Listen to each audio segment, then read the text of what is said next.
Hello বন্ধুরা, আজকে আমি তোমাদের সামনে নতুন আর একটা ভিডিও নিয়ে হাজির হয়ে গেছি। তবে কিন্তু আমি আজকে রান্নার কোনো রেসিপি নিয়ে তোমাদের সামনে হাজির হইনি। তবে আজকে আমি মুখরোচক স্বাদের এক রেসিপি নিয়ে তোমাদের সামনে হাজির হয়েছি। আজকে আমি বানাবো সাবুর মশলা দেওয়া পাঁপড়। পাঁপড় কিন্তু আমরা ছোট বড় সবাই কিন্তু খেতে কম বেশি সবাই ভালোবাসি। তাই আজকে মুখরোচক স্বাদের তোমাদের সামনে পাঁপড়ের রেসিপি নিয়ে আমি চলে এসেছি।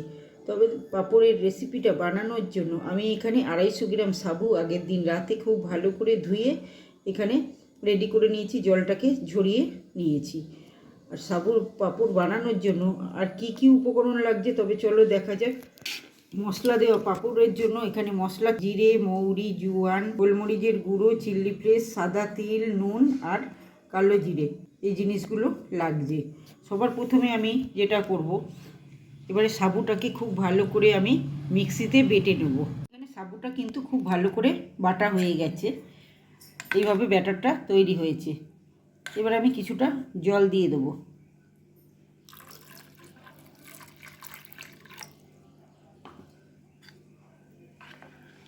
আমি আস্তে আস্তে করে জলটা দেব, পরে প্রয়োজন মনে হলে কিন্তু আমি আবার জলটা ব্যবহার করব।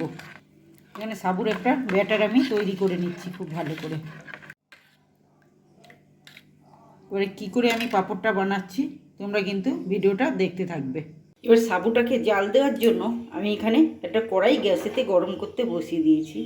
এবার সাবুর যে ব্যাটারটা আমি বানিয়েছিলাম, এবার ব্যাটারটা আমি কড়াইয়ের মধ্যে ঢেলে দিচ্ছি। ব্যাটারের বাটিটা আমি ধুয়ে একটু এতে জল দিয়ে দিলাম। এবার সমস্ত মশলাগুলো আমি এর মধ্যে অ্যাড করে দিলাম, দিয়ে কিন্তু খুব ভালো করে এটাকে জাল দিয়ে নিতে হবে সাবুটাকে।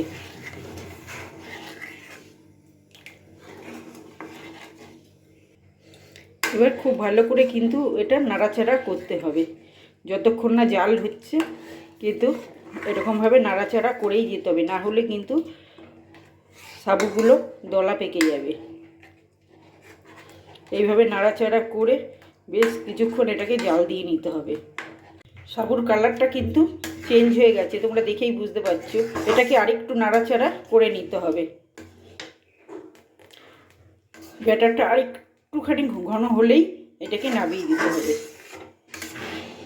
কতটা কালারফুল দেখতে হয়েছে, আর খেতেও কিন্তু একদম অসাধারণ লাগবে। চা, কফি সমস্ত কিছুর সঙ্গে, কি চাটনির সাথে এই পাঁপড়টা কিন্তু খেতে খুবই ভালো লাগবে। নুন ঝাল মশলা দেওয়া মানে দুর্দান্ত খেতে।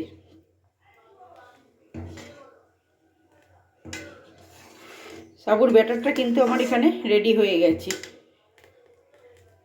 এইরকম ব্যাটারের এটা রাখতে হবে, না পাতলা না ঘন, একদম মিডিয়াম এতে রাখতে হবে। সাবুটা খুব ভালো করে জাল দেওয়ার পরে আমি এখানে 3টে প্লেট তেল মাখিয়ে রেখে দিয়েছিলাম খুব ভালো করে। এবার প্লেটের মধ্যে জাল দেওয়া সাবুটা আমি এইভাবে ঢেলে দিয়েছি, 3টে প্লেটে একইভাবে পাতলা করে ঢেলে দিয়েছি। এবারে আমি খুব ভালো করে এটাকে রোদ খাইয়ে নিতে হবে। রোদ্দুর যদি করা থাকে তো খুব ভালো, একই দিনেই শুকিয়ে যাবে। আর না হলে কিন্তু আমাকে কালকেও রোদ্দুর খাওয়াতে হবে।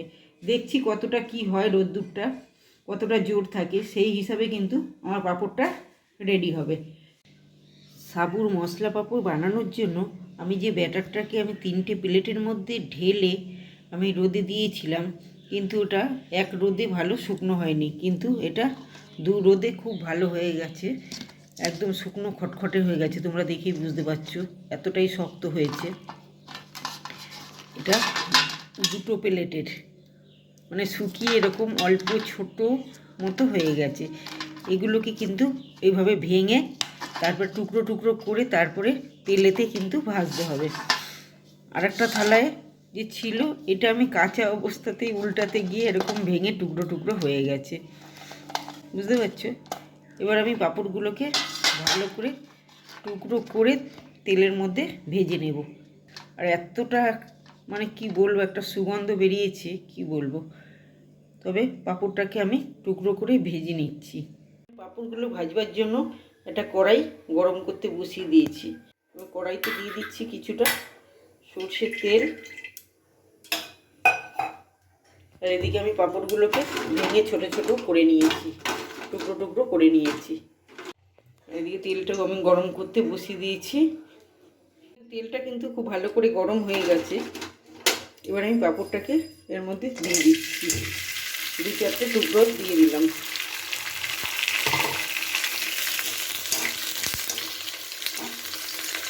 দেখতেই পাচ্ছ পাঁপড়গুলো বড় হতে শুরু করে দিয়েছে।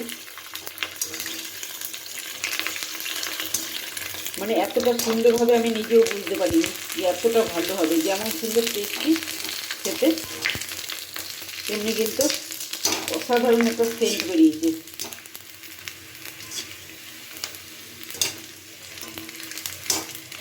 ছোটো ছোটো টুকরোগুলো কিন্তু কতটা করে বড় হয়ে গেছে, আর একদম হালকা মতো হয়ে গেছে ভাজবার পরে। বেশ ঝাল ঝাল মশলা দেওয়া, একদম সুপার টেস্ট যাকে বলে। এই পাঁপড়গুলো কিন্তু ভাজা হয়ে গেছে আমার, আমি তুলে নিচ্ছি। এভাবেই সমস্ত পাঁপড়গুলো আমি ভেজে নিয়ে ফিরে আসছি। সমস্ত পাঁপড়গুলো কিন্তু আমার ভাজা হয়ে গেছে, দেখতেই পাচ্ছ কতটা সুন্দর হয়েছে, আর এতটাই মুচমুচে আর খাস্তা হয়েছে কি বলবো, এরকম ধরলেই গুঁড়ো হয়ে যাচ্ছে। মানে এতটাই মুচমুচে আর খাস্তা, আমি নিজেও ভাবিনি যে এতটা ভালো হবে। যতটা আশা করেছিলাম তার থেকেও মানে বেশি টেস্টিও হয়েছে, আর খুবই সুন্দর হয়েছে, মানে মনের মতো হয়েছে জিনিসটা। তাই অবশ্যই বলবো তোমরা এইভাবে একবার বানিয়ে খেয়ে দেখো। আর আমার ভিডিওটা যদি ভালো লেগে থাকে তো লাইক, কমেন্ট, শেয়ার আর সাবস্ক্রাইব করে দিও। দেখা হচ্ছে আবার অন্য কোনো ভিডিওতে। ততক্ষণ তোমরা ভালো থেকো, সুস্থ থেকো।